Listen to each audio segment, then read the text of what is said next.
Ako ang inyong Lolo Pael at ito ang aking kwento.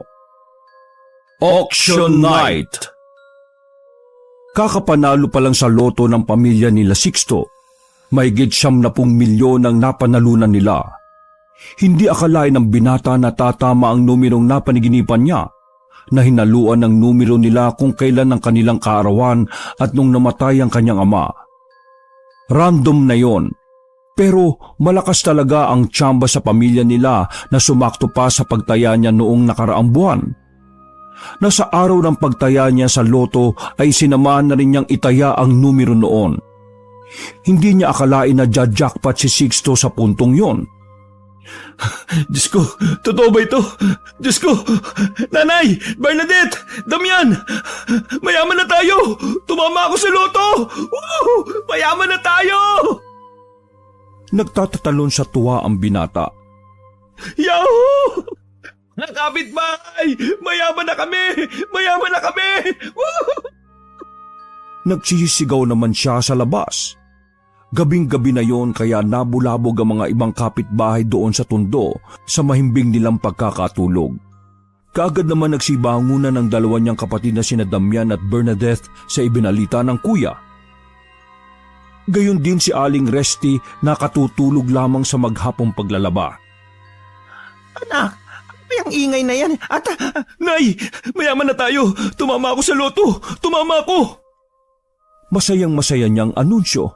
No, totoo ba anak? Diyos ko, tumama ka sa loto. May tama ka ba anak? Opo, Nay. Ano ba? Nanalo po tayo ng mahigit 9 million pesos. Ay, Diyos ko po. Bukod sa may tama ka sa utak, anak, nakatama ka rin pala sa loto. Bakit hindi ko ito alam, anak? Nay, sa una, sikreto ko lang ito sa inyo, ha. Siyempre, isusurprise ko kay Nay. Oh, di ba?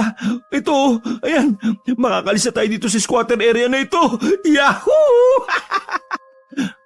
Masayang-masaya niyang turan.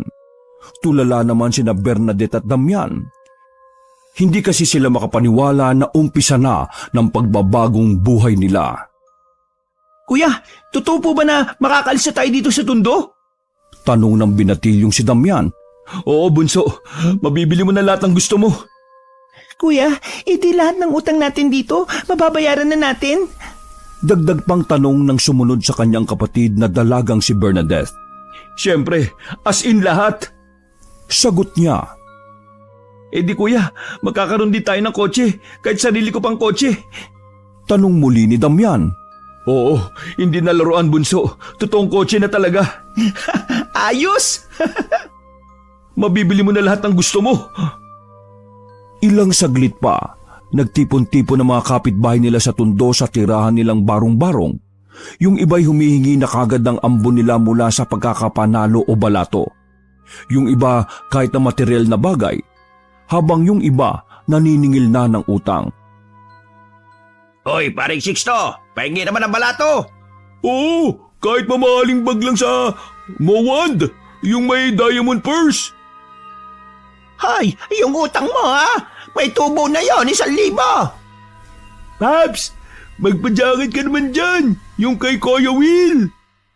Hay, Sixto, ang gwapo-gwapo mo at ang bait-bait mo, baka naman. Nagkukumahog ang mga taong nakalahad ng mga palad para tuloy siyang dinagsa ng mga deboto at animoy ribulto na maihahalin tulad sa poong Nazareno. Nag-iiling ang binata. Sus kayo, kayong mga nanghihingi kayo. Kung aling walang wala kami noon, ni minsan hindi binigyan niyo ba kami? Nung panahong may sakit ang itay ko sa bato, nung nilapitan ko kayo isa-isa, may nagmalasakit ba? May tumulong ba? Hindi ba wala? Pwes, manigas kayo. Nagsitahimik ang mga kapitbahay na nakakumpol sa kanilang barong-barong para bang tinamaan sila sa sinambit niya noong mga panahong yon. At yung mga inutangan naman namin, huwag kayong mag-alala. Kapag nakuha namin yung premyo namin, babayaran namin kayo. Doble pa. Matigas ang boses na dagdag pa niya. Isinara na niya kaagad ang bintana. Inutusan na niya ang kanyang ina na matulog at ang dalawa pang kapatid. Tatago ko muna itong ticket. Bukas na bukas din kukunin natin yung premyo natin sa PCSO. Sinunod ng tatlo si Sixto. Hinayaan na lang ng binata na marinig sa kanilang munting barong-barong ang kanilang kapitbahay na nanghihingi ng balato. Inisip niya na mapapagod din ang mga yon. Ang mahalaga sa kanya, kinabukasan at sa mga susunod pang mga araw ay mababago na ang buhay nila. Makakaiga na din siya sa salapi na dati sa matigas na karton o banig lamang lumalapat ang kanyang likuran. Giginhawa na din ang buhay nila. Kinabukasan, bit-bit-bit-bit na ni Sixto ang attache case na naglalaman ng kanyang napanalunan sa loto. Bumili na rin kagad siya ng magarang kotseng pula. Susunduin na niya ang kanyang mga kapatid at ang kanyang ina na nasa barong-barong. Binusinahan niya ang mga nakaharang na tao roon sa may tundo. "Hoy, tumabi-tabi nga kayo! Nakaharang pa kayo dyan! Baka masagasaan kayo nitong sasakyan ko eh. 1,000,000 pa naman ang halaga niyan. Mas mahal pa ito sa buhay nyo! Usod! Usod!" Muli ulit itong pinindot ng busina sa gitna ng manibela. Naalarma na ang ibang mga tao doon sa tundo na gumilid-gilid. "Kayo kamuntikan nyo ng magasgasan ito. Babayaran nyo yan ng doble. May pambayad ba kayo Eh di wala. Kulang pa nga ito sa mga buhay ninyo eh." Pangaalipusta niya sa mga ito. Nagbulungan naman ng mga marites. "Yang si Sixto, nako, yumaman lang yumabang na. Sana may dumating na karma sa kanya. Gripuan sana siya diyan sa mga tamboy sa labas nitong tundo at hold upin." "Nako, sana nga sumama na ang ugali." Dagdag pa nito. Matalas naman ang tengang narinig yun ng binata. "Hindi tatama sa akin ang karma. Baka swerte pa. Gitam, makakalis na kami sa lugar na ito. Samantalang kayo, dito na kayo hanggang mamatay. Ililibing kayo ng mahirap pa rin." "Pweh, mga hampas lupa!" Patama ng binata sa mga kumarites. Muling bumusina si Sixto sa barong-barong nila. "Nay, Damian, Bernadette, labas na kayo dyan. Nandito na ako May nabili na akong malapalasyo nating mansyon sa Cavite. Bilisan nyo!" Pananadya niyang parinig sa mga kapitbahay. Lumabas din naman agad ang tatlo. May mga dala itong kanya-kanyang maleta upang umalis na sa mabantot na lugar na yon. "Halika na po, kuya. Excited na po ako matikman ang bago nating buhay mayaman." Nasasabik na wika ni Bernadette. Sumakay na silang tatlo sa bagong sasakyan. Si Damian at Bernadette ang nasa backseat, habang ang kanilang inang si Aling Resty ang nasa tabi niya sa front seat. "Kuya Sixto, ano pong ulam natin mamaya?" Tanong ng binatilyong si Damian. "Ano bang gusto nyo? Lechon ba?" Bumisina muli si Sixto upang maalarmang tumabi ang mga kapitbahay niyang masama na ang pagkakatitig sa kanya. "Baka manibago kayo sa lasa ng lechon ha? Dapat pang mayaman ang putahing ihahain natin sa hapagkainan mamaya." Ano bang putahing pang mayaman? May flavor ba na lechon na sardinas? Ignorating tanong ng ginang na si Aling Resty. "Nay, ano ba? Nasanay na tayo sa sardinas. Araw-araw sardinas na lang. Isang tabi nyo na yon. Basura ang pagkain na yon sa tulad nating mayayaman." Sabi niya, "Gusto nyo, mag 5-star restaurant na lang tayo. Ganun dapat. Hindi yung sardinas na may flavor na lechon. Yuck!" Napalabi ang matandang ginang. "Anak, nanggaling tayo sa hirap ng buhay. Bago man tayo tumama sa loto, nakatikim tayo ng hirap. Dapat, hindi mo binababa, anak, yung tingin mo sa ganoong klase ng pagkain. Kumain din tayo ng ganon. Dapat lang na ikarangal mo na bago ka napunta sa ganitong pamumuhay, nanggaling ka rin doon. Upang tularan ka ng iba, maging inspirasyon ka sa kanila." Pangaral ng ina sa kanya. Nakalabas na ang sasakyan nila sa tundo sa puntong yon ng kanilang pamilya. Niliko na ni Sixto ang manibela habang sinasagot ang ina. "Nay, dati yun. Di ba nga past is past? Ang importante sa ngayon, ito kung anong meron tayo ngayon na hindi natin naranasan noon. Minsan lang ipamukha din natin sa kanila. Yung dating nangalipos na sa atin noon na mas mataas na tayo sa kanila ngayon, na mas maswerte na tayo. Yung dating ebak na inaapakan nila, heto ngayon, ginto na." "Eto, di ba? Sosyal na tayo, rich kid na. Kayo, rich mom." Pangahambog niya sa sarili. Hindi na sinermonan ni Aling Reste ang anak dahil bingi na siya sa kayamanang dumating sa kanilang pamilya. Wala na siyang pinapakinggan kundi ang kanyang sarili. 2 oras din ang biyahe bago nila narating ang malapalasyo nilang mansyon. Mayaling tulad ito sa palasyo sa Malacanang. Di hamak lang na mas malaki ito sa kanila kung titingnan. Pagbaba ng 3 miyembro ng kanyang pamilya, iginarahe na ni Sixto ang kanilang pulang mamahaling sasakyan. Pagkatigil, may napansin siya sa kabilang bintana na isang matandang babae na nagmamasid sa kanya o sa kanilang bahay. Tumalim ang titig niya dito. Sinama niya ito ng tingin. Bumaba siya sa kanyang kotse upang sawayin ang matanda. "Hoy, tanda! Umalis ka, ha?" Sumingkit ang kanyang mga mata nang bigla na lang naglahong parang bula ang matandang yon sa harap ng mansyon nila. Ipinagkibit balikat na lamang yon ni Sixto. Pumasok na din siya ng kanyang biniling mansyon. "Nay, wag na kayong gumalaw-galaw dyan, ha? Bernadette, Damian, dyan lang kayo. Mag-o-order ako ng makakain natin, ha? Sa araw na ito, ipagdiriwang natin ngayon ang pagbabagong buhay natin. Maliwanag?" Tanong niya sa 3. Tumango si Aling Reste. Umupo naman sina Bernadette at Damian. "O sige, ilista nyo sa papel yung o-orderin nyo. Buti, high-tech na ngayon. Pwede nang magpa-food panda o grab. Ay, oo nga pala. Eto, sa inyo yan. iPhones. Nang may magamit kayong dalawa sa pag-aaral. Ikaw naman, Nay, scroll ka lang sa FB. Chat mo yung mga kaamiga mo dito sa village." Inabot na niya ang mga mamahaling cellphone sa kapamilya. "Bukas ay magpapakabit na ako ng wifi natin." Wow! Maraming salamat po talaga, kuya. "Basta, pag-igihan niyo ang pag-aaral, ha?" Opo. "O Nay, dapat magpakadonya ka na din mula ngayon."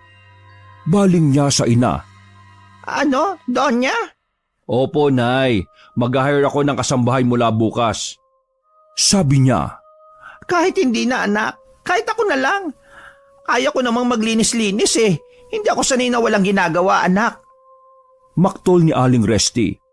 "Nay, nood na lang kayo sa YouTube o sa Netflix. Ayos na yun.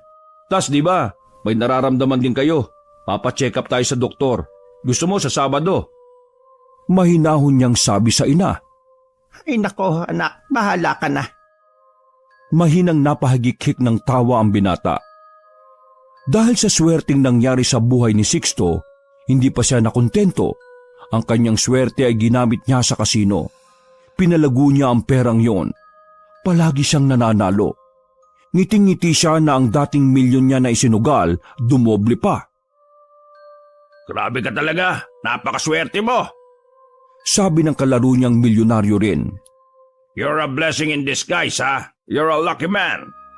Saad pa ng puting banyaga na naglalaro rin sa naturang kasino. Mayabang na sumagot si Sixto. Well, this is me, the lucky guy Sixto. Napangisip pa siya bago siya nag-toss coin. Naka-jackpot muli si Sixto ng 100,000 pesos. Kitam, abulin talaga ako ng swerte. Type siguro ako ng swerte. Gwapo ko kasi. Hambog niyang sabi sa sarili. Naglapag ng card si Sixto sa malawak na table. Ilang saglit pa, napunta na naman sa kanya ang lahat ng taya ng mga nakalaban niya. Alright, I'm a lucky man again and again. Ang mga kalaro niya tuloy panay na lang ang kamot sa ulo. Nanghamon muli si Sixto sa mga kapwa niya milyonaryong nandoon. Oh, you want more? I guess I want more and more. Where is your bet, huh? Where? Isang attache case pa ang nilapag niya. This is my bet. Sinubukan na namang muli ni Sixto ang kanyang swerte. Malakas ang kumpiyansa niyang makaka-jackpot muli siya. At hayun nga, sa 10 beses sinwerte na naman si Sixto. Gusto pa sana niyang tumaya sa relay, subalit napagod na din siya. Gusto nang pumikit ng talukap ng kanyang mga mata. Isa pa, naawa na din siya sa iba pang player na nakakalaban niya. You guys are losers! What a pity! Mayabang niyang pangaasar sa mga ito. Umalis na lamang si Sixto doon upang ipagdiwang naman ang kanyang pagkapanalo. Nag-order siya ng mamahaling alak sa isang bar. Nagpakalunod siya. Pagkatapos ay may itinake out na mga babae. Habang lango sa alak, ipinaamoy ni Sixto ang mga salapi sa mga kumakandong-kandong na babae sa kanyang hita.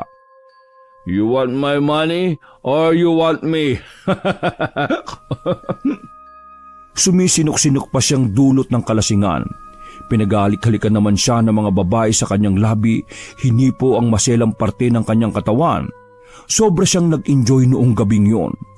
Bago siya lasing na umuwi sa kanilang bahay, nahihilo-hilo pa siyang nakitang muli ang matanda na nag-aabang sa kanilang mansyon. Tinaboy niya yon pero hindi ito nagpatinag sa kanya. Ay, ikaw lalaman? Nakita na kita noon Bakit nandito ka lalaman, ha? Ngongong tanong ni Sixto dulot ng tama ng alak sa utak kaya hindi maintindihan ang pagsasalita.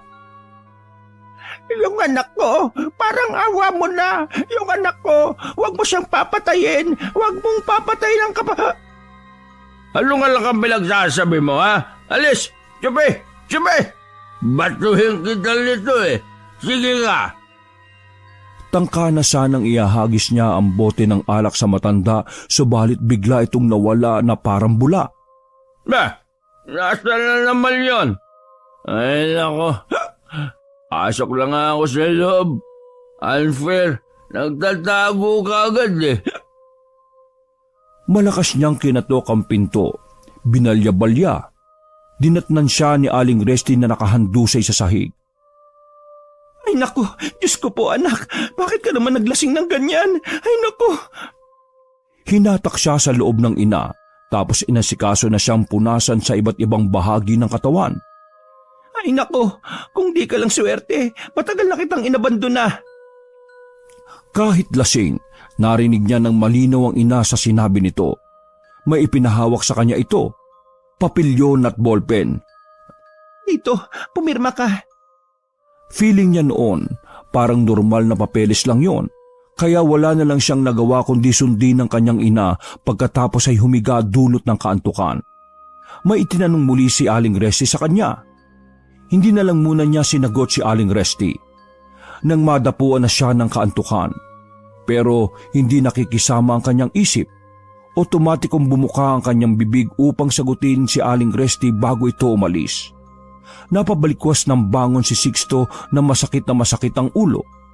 Nagkaroon siya ng hangover dahil na rin sa matapang na alak na nabili niya sa isang kilalang bar sa Cavite. Tiningnan niya ang kanyang palad. May nunal siya doon. Nasa gitna. Naalala niya kagabi ang sunod-sunod na pagkapanalo niya sa kasino. Kung hindi dahil sa'yo, hindi ako mananalo. Swerte nga talaga ako.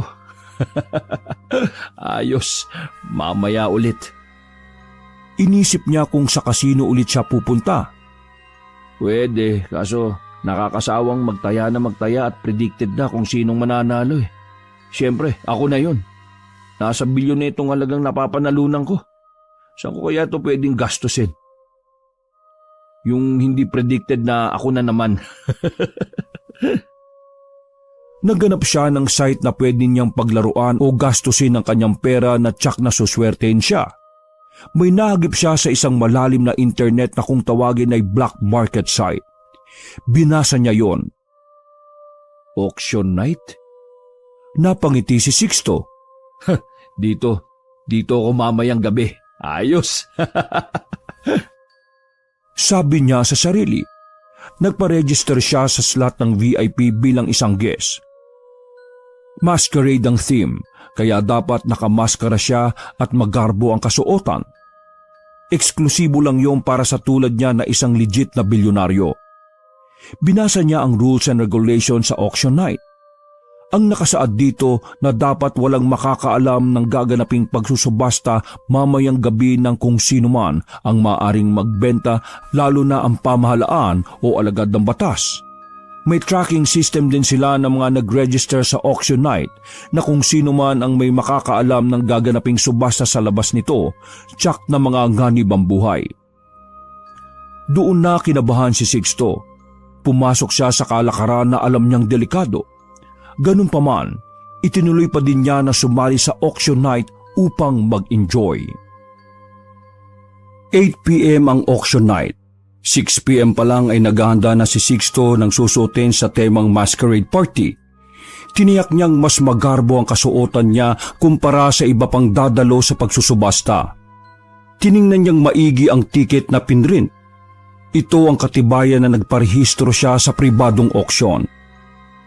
Iginarahin niya ang pulang kotse sa isang madilim na lugar. Sinyek niya ang naturang GPS na nakakabit sa kanyang kotse. Tama ba itong si Waze? Bakit ang tahimik? Wala man lang kahit na anong ingay. Akala ko ba masquerade party? Bumaba si Sixto upang siyasatin ang buong lugar. Ilang saglit pa, may sumitsid sa kanya. Kagad siyang napalingon ng maagaw ang atensyon niya ng isang taong naka full black hood attire.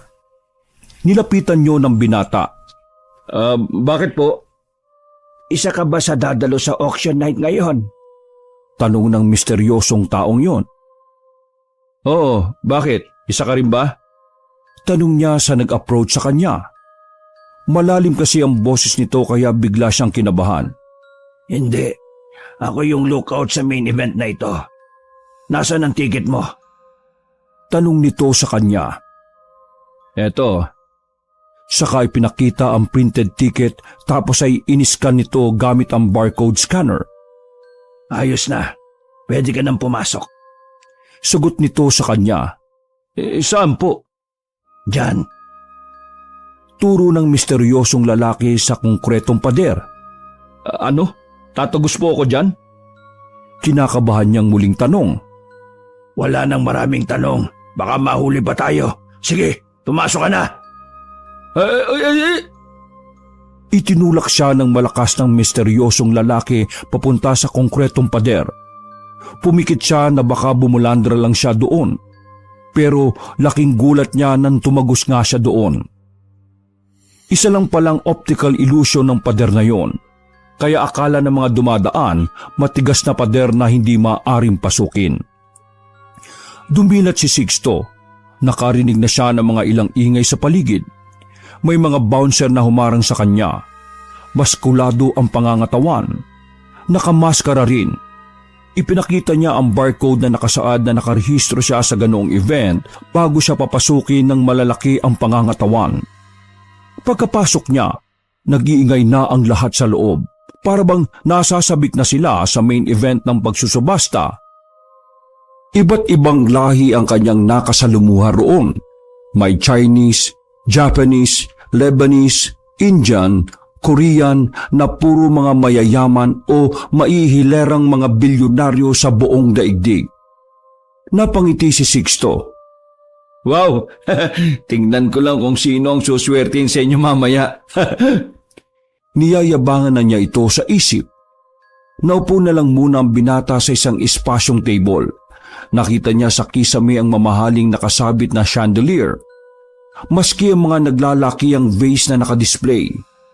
Ang mga kasuotan nila ay maituturing na mas mahal pa ang halaga kumpara sa ordinaryong ginto na minimina ng mga minero. Kumabog ang dibdib ni Sixto sa labis na pagkamangha sa kanyang mga nasisilayan. Habang hinihintay ang 8:00 ng gabi, maya-maya pa'y yung tilon ay biglang bumuka. May nagsalita ng MC. Ang boses nito sa mikropono ay umalingaw-ngaw sa buong bulwagan. Are you ready? Unti-unting humawi ang itim na kortina. Nagbukas ang samot-saring liwanag sa paligid. Saka itinapat sa nagsalitang MC na nakatakip ang mukha at nakapurmal na kumikinang-kinang na tuksido. Nagumiyaw ang mga mayayamang tao sa paligid. Maski si Sixto nakisali na rin sa pagsigaw. Nasasabik na siyang swertin ulit sa puntong ito. Good evening, everyone! Here we are again at the night we've been all waiting for! I know every single one of you is excited about the item I'm about to show you! Anunsyo ng MC sa lahat. Muli ulit dumagundong ang buong bulwagan. Iniisip niya na i-auction ngayong gabi isang relo, bag, kotse, isang mamahaling fossil o bagay na mula sa nakaraan, kagaya ng kasuotan ni Jose Rizal o iba pang may mga matataas na halaga. Kahit ano pa yan, makukuha ko. Ako na ang pinakamayamang tao sa gabing ito. Ako lang. Pagmamayabang muli ni Sixto sa isip. Okay, let's start our human auction! Deklara ng MC. Napakunot noon naman si Sixto sa kanyang narinig. Ha? Human auction? Tanong niya sa isip. Hindi niya lubos akalain na ang pagsusubastang kanyang pinasok ay pagbili ng bahagi ng katawan ng isang tao. Our item for this night. She is Corazon Madrigal, 23 years old, healthy and virgin. And what she is selling now is herself, her full body, her life. All in ang item natin ngayon. All in! Nagulantang naman si Sixto sa sinabi ng MC. Nag-lights on. Tapos ay ipinakita sa spotlight ang kulungan kung saan nandoon ang babaeng nakahubot-hubad. Nakayuko ito, parang umiiyak.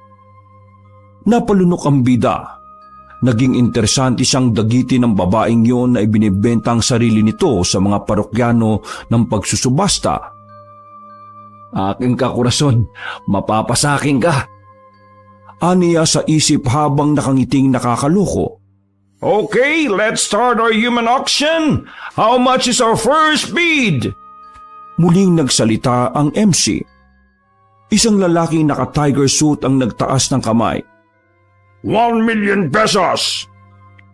2 million pesos! Taas pa ng kamay ng naka-Japanese dress. 5 million pesos! Hindi naman nagpatalo ang Indiano. 8 million pesos! Bid naman ng mayamang Afrikano. 10 million pesos! Malakas na pagtayang sigaw naman ng Lebanese. 20 million! 30 million! 50 million! 60 million pesos! 70 million! 90 million! Lahat ay palaban kung kanino mapupunta ang huling bid. Pataasan ng pataasan ng ihi ang mga iba't ibang lahi. Hindi nagpapatalo. Napapalunok na lamang si Sixto sa pataasan ng presyo kung kanino mapupunta si Corazon. Diyos ko naman, hindi pala paswertuhan ang event na ito eh.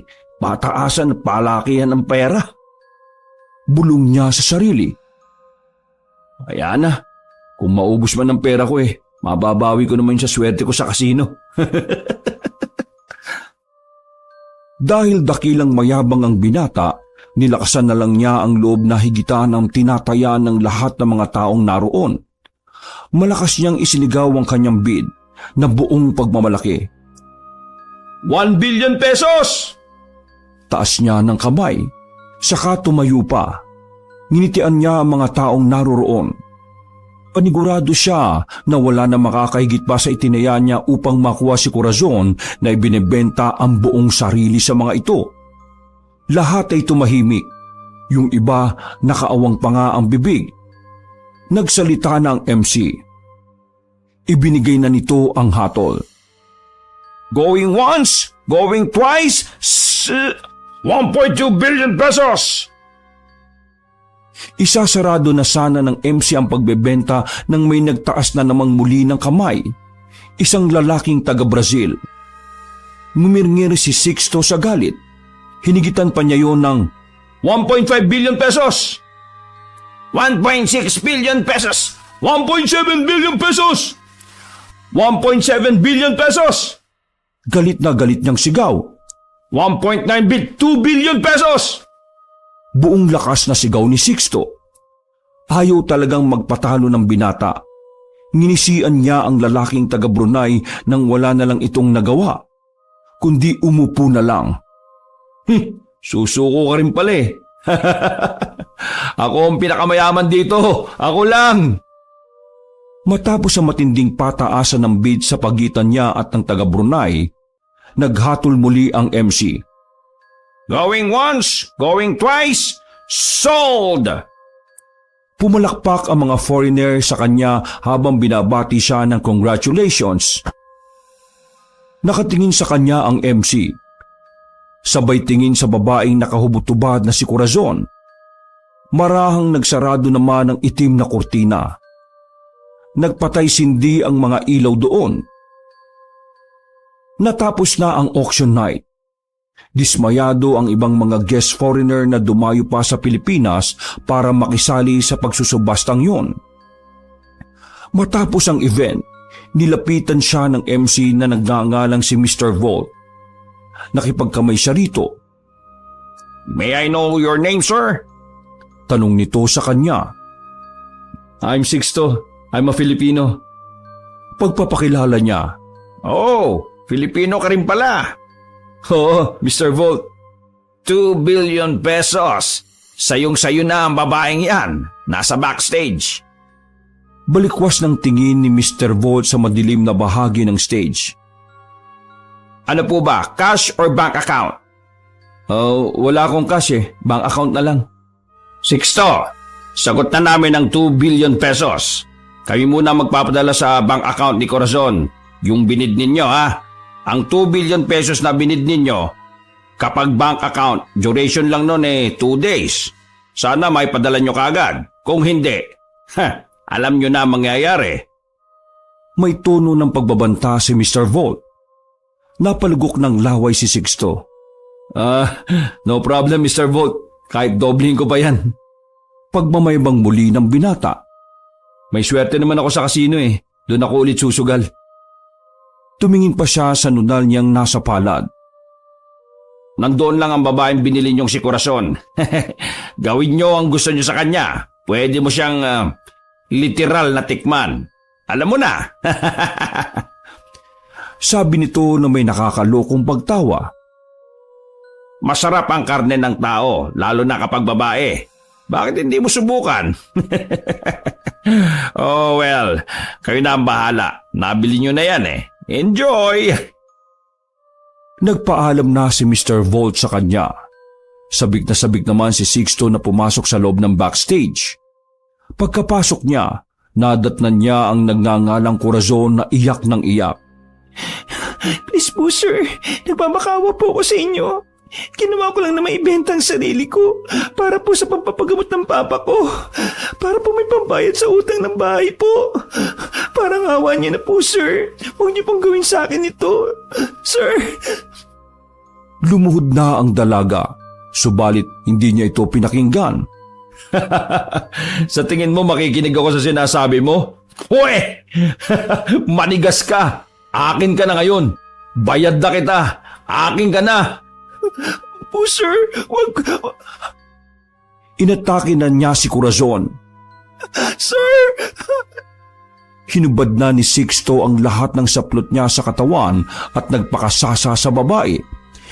Pilit na nagpupumigla si Corazon pero hindi lang pinakinggan ni Sixto. Sir! Sir!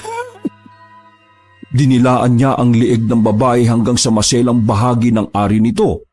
Hiyaw ng hiyaw sa kakaiyak si Corazon. Kinakambyo na ito ng binata. Sir! Sir! Hanggang sa makaramdam si Sixto ng pagtadyak sa ari niya. Aray! Parang lahat ng sakit sa pagtadyak sa kanyang bola apektado hanggang buong katawan. Doon na nakahanap ng pagkakataon si Corazon upang tumakas. Hindi naman pumayag si Sixto. Pinaghirapan kita! Hindi ako papayag na makatakas ka! Hindi! Matapos siyang makarecover sa pananakit ng kanyang bayag, hinabol niya ang babaeng binili niya. Hinatak niya ang buhok nito. Ibinilandra niya ito sa pader. Pinagsusuntok sa sikmura. Sir! Pinagsusuntok sa muka. Tapos ay ibinagsak sa sahig. Halos panghinaan si Corazon sa lamog na nararamdaman nito sa ginawa niya. Ikinulong niya sa palad niya ang leeg nito. Mahigpit niya itong sinakal. Sir! Oh, sir! Pagmamakaawa ni Corazon sa pagitan ng pag-ubo. Hindi ka na makakatakas! Hindi! Hinigpitan niya pa lalo ang pagkakasakal dito. Hanggang unti-unti ang pagpalag ni Corazon ay nawala. Lumaylay ang mga kamay. Tuluyan ng binawian ng buhay. Akin lang ang buhay mo. Ngayon, nabili ko na ang buhay mo. Nabili ko na! Pinagsawaan niya ang walang buhay na katawan ni Corazon hanggang sa hindi na niya ito napakinabangan. Inilibing niya ito sa likuran ng mansyon nila. Tumawag sa kanya si Mr. Volt. Isang araw lang ang lumipas. Sixto! Nasaan na ang 2 bilyon? Bungad na tanong nito sa kanya. Bigyan niyo pa po ako ng isang araw. Ipapadala ko po kagad sa inyo. Sabi nito. Siguraduhin mo lang mag-o-auction pa kami sa susunod na buwan. Pinal na sabi ni Mr. Bolt bago pinatay ang tawag. Dumiretso si Sixto sa bangko. Chinek niya kung magkano pa ang laman ng kanyang pera. Dahil humigit kumulang nasa 20 milyon pa yon na napanalunan niya noon sa kasino. Itataya ko to lahat. Swerte naman ako eh. Tsaka kung makukumpleto ko yung 2 bilyong pisong utang ko kay Mr. Volt. Nang iswipe na niya ang ATM card sa bank machine, labi siyang nanlumo na invalid ang lumalabas sa screen. Nakumpirma pa niyang wala ng laman ng ATM niya nang ipakita niya yon sa security staff ng naturang bangko. Hindi! Imposible! Natatakot na ang binata ng panahong yon. Kaagad siyang umuwi sa kanyang mansyon. May natitira pa siyang pera roon upang ipangtaya sa kasino. Ngunit mas nadoble lang ang pagkalumo ng binata nang nag-iba na ang trato sa kanya ng inang si Aling Resty. Nasa labas na ng mansyon ng mga damit niya. Nay, ano pong ibig sabihin nito? Naluluha niyang tanong ng pinapalayas na siya nito. Amin na ang mansyon na ito simula ngayon. Di mo ba naaalala? May pinirmahan kang kasulatan. May ibinigay ka sa aking password ng iyong bank account. Di mo ba natatandaan yon? Ay, oo nga pala. Lasing ka pala nun. Humalakhak ang ina niyang si Aling Resty. Nay, bakit niyo ginawa sa akin to? Bakit? Ano bang ginawa ko sa inyo, ha? Bakit? Tuluyan ng tumulo ang luha ni Sixto. Wala na akong swerte sa iyo. Wala na. Ubus na. Ano pong ibig niyo sabihin? Muli ulit humalakhak si Aling Resty. Hindi mo ba nauunawaan? Ampong ka lang. Ampon! Parang gumuho ang mundo ng binata sa natuklasan. Bago siya unti-unting nilalagasan ng karapatan sa lahat ng pinaghirapan niya. Maraan siyang napaluhod. Napatingin sa ibaba. Sa kawalan. Napagtanto niya na ang lahat ng kagaguhang ginawa niya, lalo na ang pagmamayabang niya sa iba. Siguro, heto na ang karma niya sa lahat ng ginawa niyang kahambugan o kahanginang pinalasap niya noong nasa tugatog pa lang siya ng tagumpay. Hindi pa nang hangin lahat ng kayabangan niya sa katawan nang hindi na niya mahanap ang sarili. Muli may naramdaman si Sixto na presensya sa kanyang likuran. Ang matandang ulit yun na nag-aabang sa kanyang mansyon.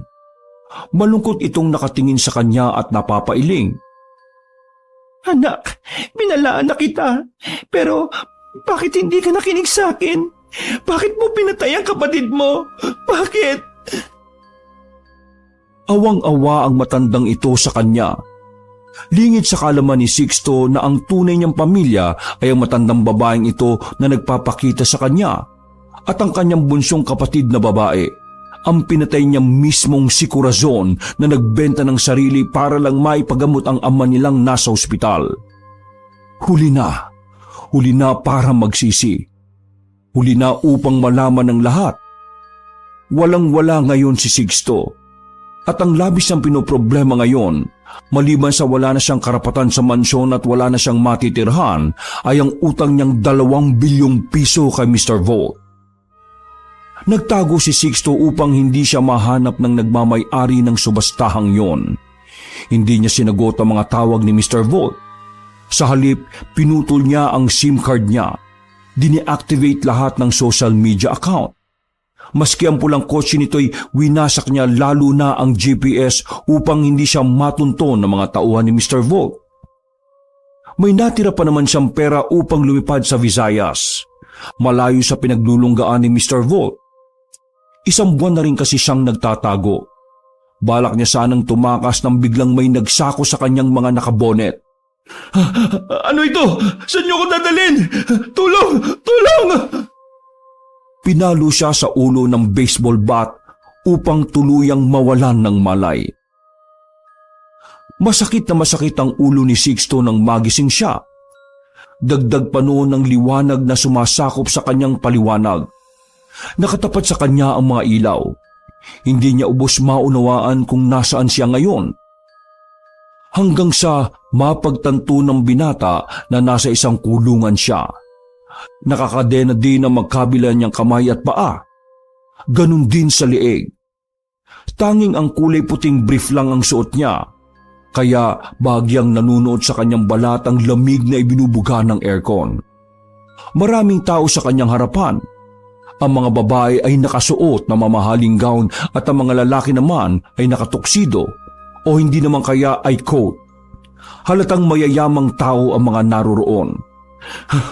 Hindi ito maaari! Hindi! Doon lang napagtanto ni Sixto ang lahat. Sinusubasta na siya. Nasa isang auction night siya ngayon. Pakawalan niyo ako dito! Pakawalan niyo ako! Nag-iingay ang mga nag-uumpugang kadena sa tuwing kumikilos siya. Nahagip naman niya ng tingin ang lumabas na MC sa backstage, si Mr. Volt. Nakamaskara ito. Pero base sa pagkakatingin sa kanya nito, nakangisi ito habang hawak ang mikropono. Bago nito sinimula ng event, lumapit muna siya dito. Tapos ay may sinabi sa kanya. Ayan, puro ka kasi yabang eh. Wala ka naman palang 2 bilyong piso. Ngayon, mas tatasan natin ang bid sa'yo. Swerte ka kamo, di ba? Nakakakilabot na sabi nito sa kanya. Sumigaw si Sixto. Pakawalan mo ako dito, Mr. Volt! Pangako! Babayaran kita! Babayaran kita! Hindi na siya pinakinggan ni Mr. Volt. Nagsimula nito sa naturang event niya. Good evening, everyone! Here we go again for another human auction! Paunang anunsyo nito sa mga dumalo sa auction night. Patuloy pa din na nagwawala si Sixto, parang isang hayop na gustong kumawala sa hawla. All of you are excited? And now I present to you my item. He is Sixto, a lucky man guy. His value is more than expensive gold. And my item for today is all in. All in! Tumawa si Mr. Volt. Panay naman sa kakasigaw si Sixto. Tama na, please! Tama na! Mr. Volt, pakawalan mo ako! His bid is 2 billion pesos. Is there anything more than that bid price? Paunang anunsyo ni Mr. Volt. Sigaw lang ng sigaw ang binata. Mr. Volt, please! Ngunit hindi siya pinapansin ng mga foreigner na kasali sa auction night na yon. Marami ang nagtaasan ng kamay. 3 billion pesos! Hinigitan pa yon ng Amerikanong hilaw. 4 billion pesos! Taas kamay naman ng Afrikano. 4.5 billion pesos! Taas kamay naman ng Inche. Tama na, Diyos ko! Huwag po! Please, huwag! 4 billion pesos! 6 billion pesos! 8 billion pesos! Pataasan lang ng bid ang mga gustong bumili kay Sixto. Walang iya kayo! Pakawalan niyo ako! Pakawalan niyo ako! Sigaw niya habang pinagkikiskisa ng kadena sa rehas na nakasabit sa kanya. Sumigaw ulit ng bid. 10 billion pesos! Namayani ang katahimikan sa buong bulwagan habang si Sixto napagod na sa pagwawala. Bumalikwas muli si Mr. Volt sa kanya bago nag-anunsyo ng pagsasarado ng bid. Going once! Sabi ni Mr. Volt. Going twice! Muli ulit tumingin sa kanya ang MC bago humarap sa mga parokyano at nagsambit ng Sold! Ngayon, nabili na ang dakilang mayabang na swerte ko nung maituturing na si Sixto. Lagi niyong tatandaan, kapag ikaw ay pinagpala, iwasan mo ang maging mayabang o mahangin. Lagi mo ring isipin kung saan ka nagmula at nanggaling. Wakas!